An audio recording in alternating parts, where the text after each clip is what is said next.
euphoria over Sarah America didn't quite make it to Dow or Wall Street today as stocks sold off 2% or 345 Dow points. Look, I think it's a bargain basement buying opportunity. Lower oil and commodity, really good. Lower oil prices in particular, great for consumers. They'll pay their mortgages. That's good for the banks that own the paper. And by the way, since the oil slump of early July, it is exactly consumers and financials that have led the way. So I don't know what's going on today. Let's talk about it. We have Kudlow and Company contributor Jerry Bowyer. We have our friend Quentin Hardy of Forbes out on the left coast. We have Stephan Abrams of Bride and Abrams Investment Management Company.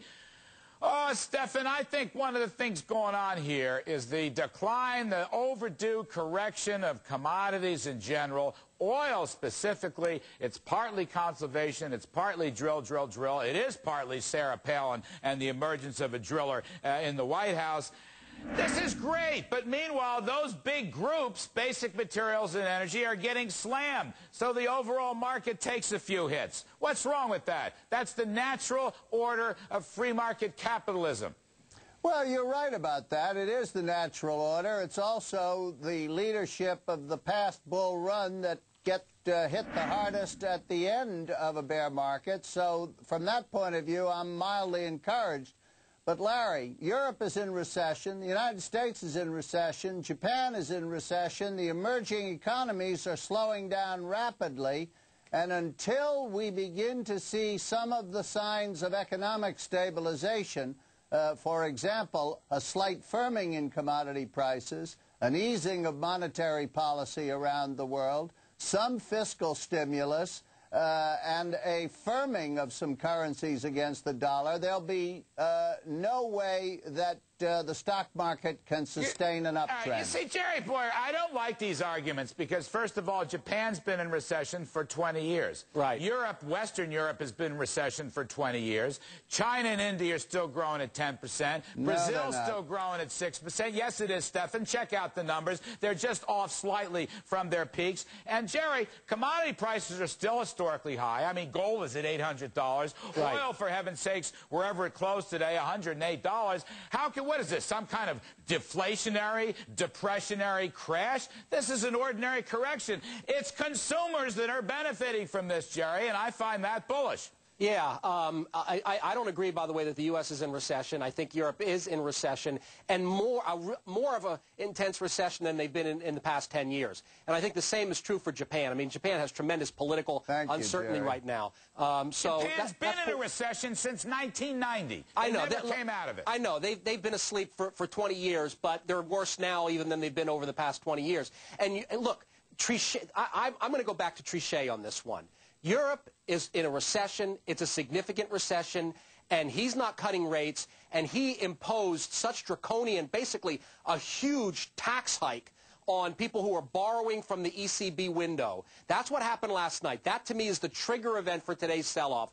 It is that Europe doesn't get it, that they're going to have a more serious recession than was previously thought, and that they're reacting to that with more regulations and tighter money. But I'll tell you what else. Okay. Bill Gross of PIMCO put a scare into everybody about a financial tsunami if the Treasury doesn't bail out completely Fannie and Freddie and take in all the paper. These are just rumor mongerings. Right. But I want to go to my great friend Quentin Hardy because, you know, Quentin, I'm getting very bullish on consumers and retailers and consumer products and banks. And part of my bullishness is Sarah America, drill, is heading for the White House. She is pro-consumer, pro-retailer, pro-Procter & Gamble, and pro-banks who own the paper because we are finally going to deregulate and have a true America-first energy policy that not only lowers prices, it will bring up jobs and wages, Quentin Hardy. So I'm saying Sarah Palin equals buy retailers and consumers and banks. That's what I'm saying. What is your reaction? Well, Larry, thought experiment. If the Democratic nominee had named a vice presidential candidate and within a week Wall Street had lost 500 points, would you see a connection? You might. It might be that Wall Street is actually kind of scared of Sarah Palin because she delivers a great speech, somebody else's lines, viciousness about the candidate, but when you look at her record, Oh, she hired the same lobbyist as Jack Abramoff and steered $27 million of pork to her town, where she raised taxes. And as governor, she sold the jet, but she kept the money for the bridge to nowhere. She didn't cancel the project to give the money back. I don't know how she kept she it. told The money was never appropriate. She gave them no ahead, guidance. She never gave them any guidance on the budget, and then she slashed it, saying she was a reformer. Jerry Bowyer, she has no competence. I think Wall Street is scared of her. Go ahead, Jerry Bowyer. That's nuts. I mean, that is so off the wall It's all nuts. true, Jerry. Quentin. It's all true. Which Quentin. thing was false? Quentin, couple of things. Tell me what was false, Jerry. I'm ready.